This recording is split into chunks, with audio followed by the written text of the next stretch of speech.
J'ai entendu parler pour la première fois de Rinpoché en juillet 2011 et on me parlait d'un lama tibétain qui avait réussi à se guérir d'une gangrène par la méditation et par la récitation de mantras.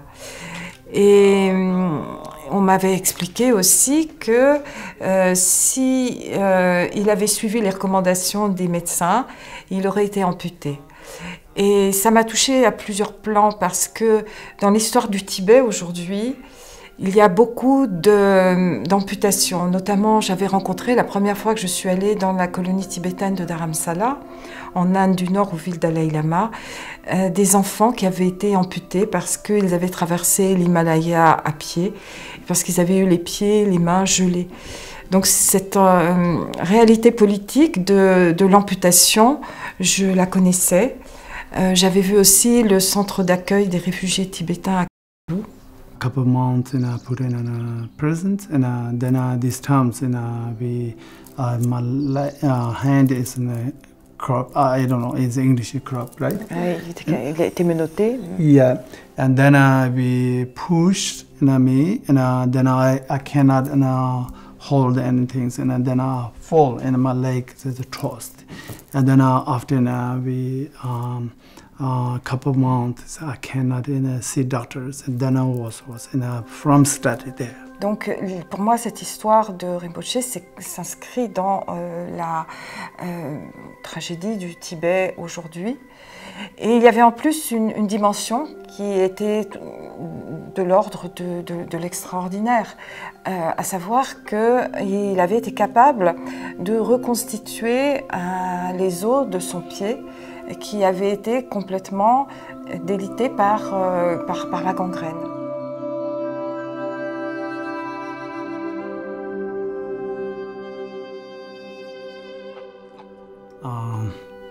First, get in New York City is as large and many different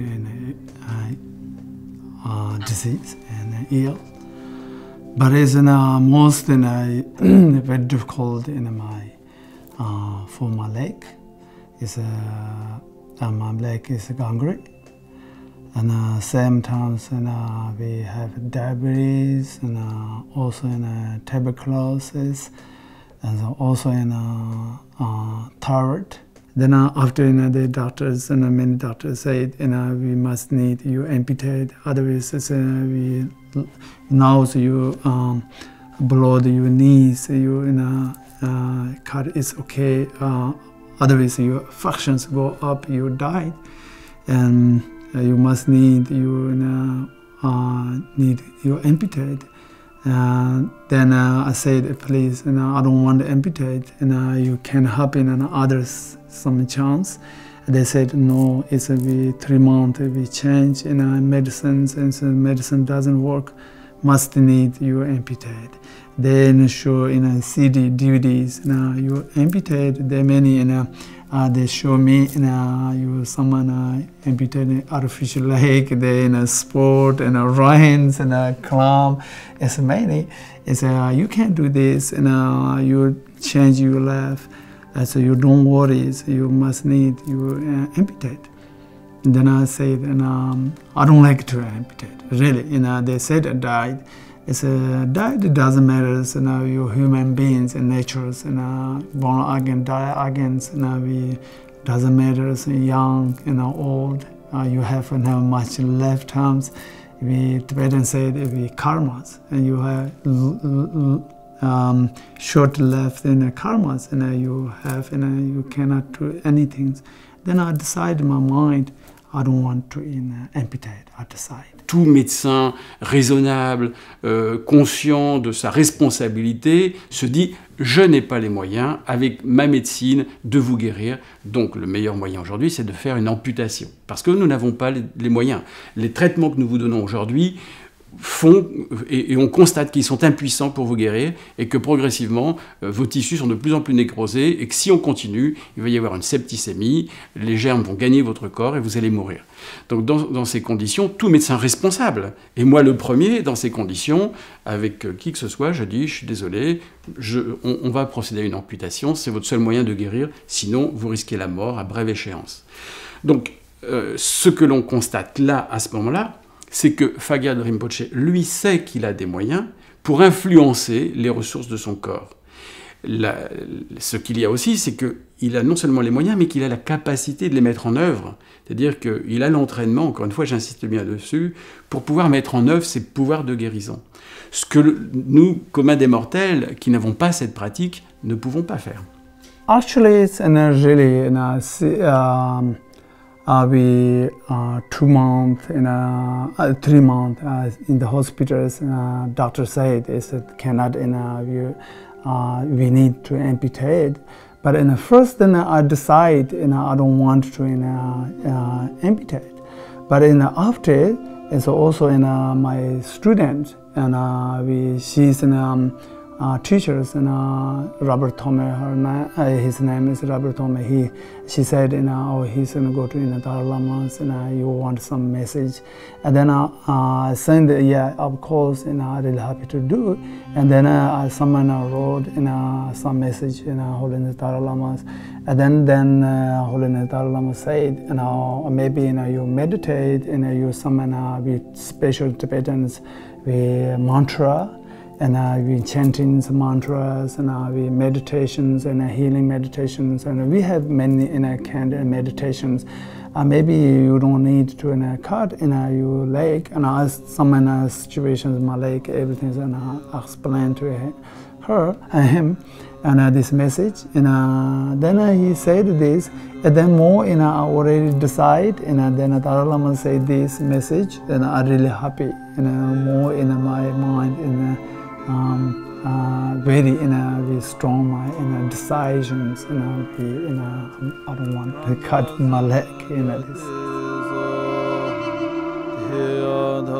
Alors le Dalai Lama répond à Rinpoché par une question et je crois que cette question on peut tous se la poser aussi.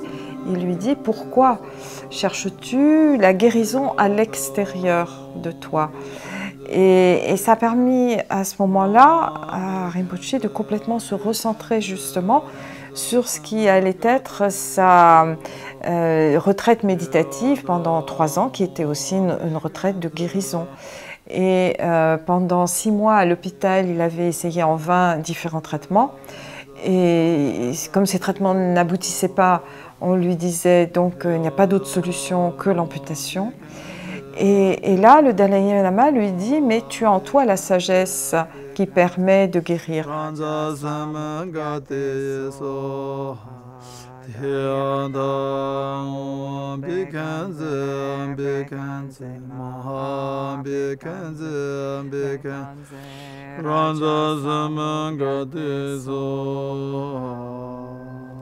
Et quand il arrive à New York, donc en tant que réfugié à la clinique des survivants de la torture dans cet hôpital de Manhattan, il a en face de lui des médecins et aussi des psychologues qui ont, eux, une approche complètement différente, à la fois de la vie, de la mort, de la maladie.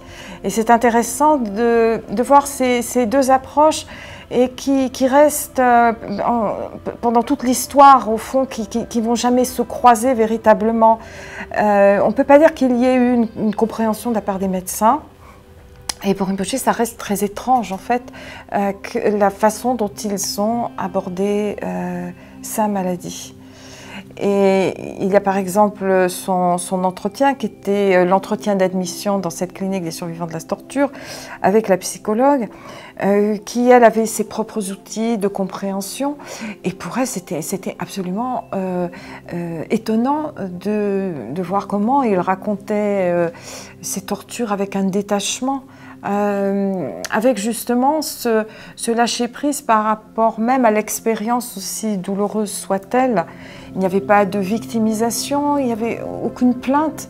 Et pire encore, il riait quand il le racontait, parce que dans cette barbarie, dans cette inhumanité, il voyait cette dimension d'absurdité.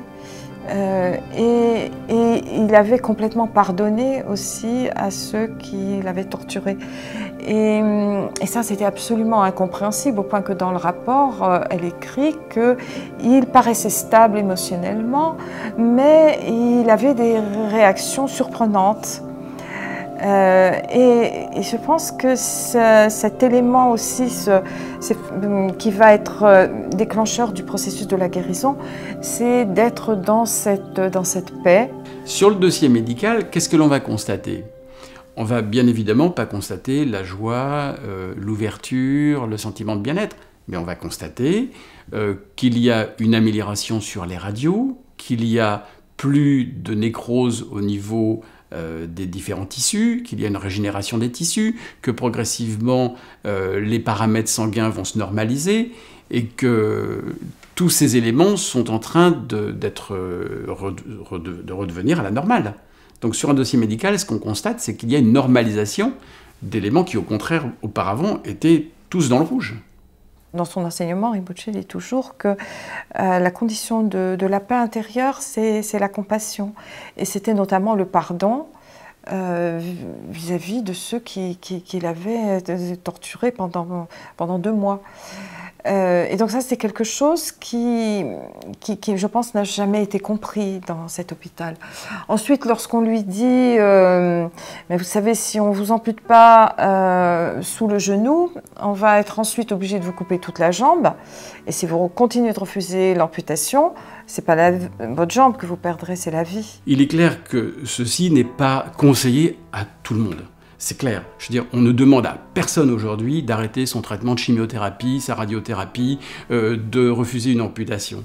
Il faut bien comprendre qu'avec Phagad Rinpoche, on est dans une situation où nous avons affaire à un expert, à un pratiquant de la méditation de très haut niveau, c'est-à-dire c'est des heures et des heures qu'il a consacrées à la pratique de la méditation.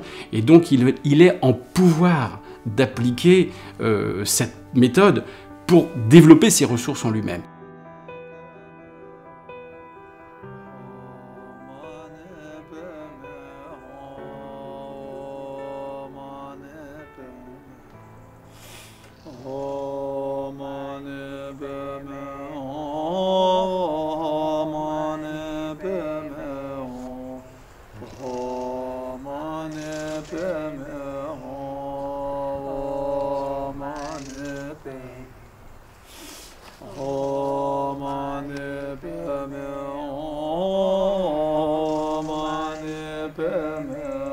Il y a plusieurs étapes décisives.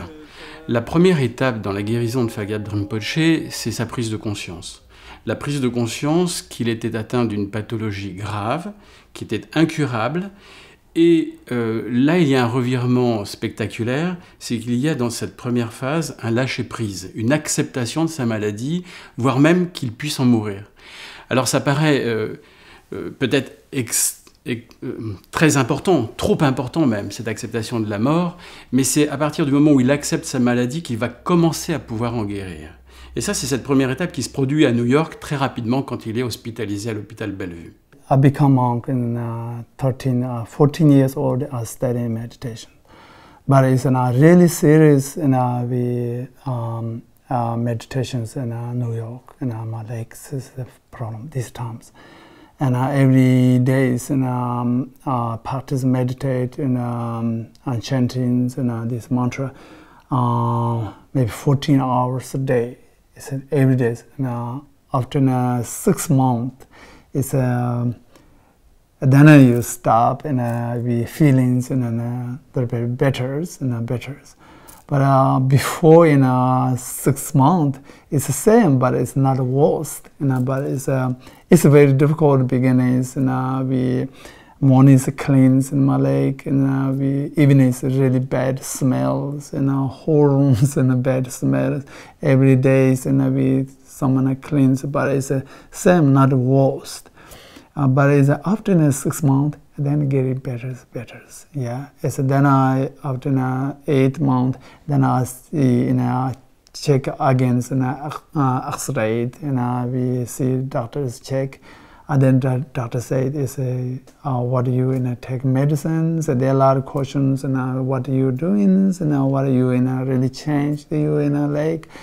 And then I said, I don't take any medicines, but it's you taking a Tibetan medicine? No, and I cannot get in a Tibetan medicine.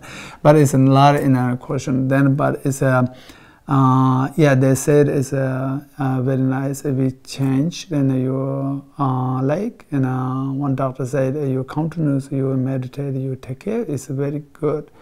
And then I continuous and meditate, and I really complete my leg with debris and so third, and they spend everything and I recovered and taken 3 years.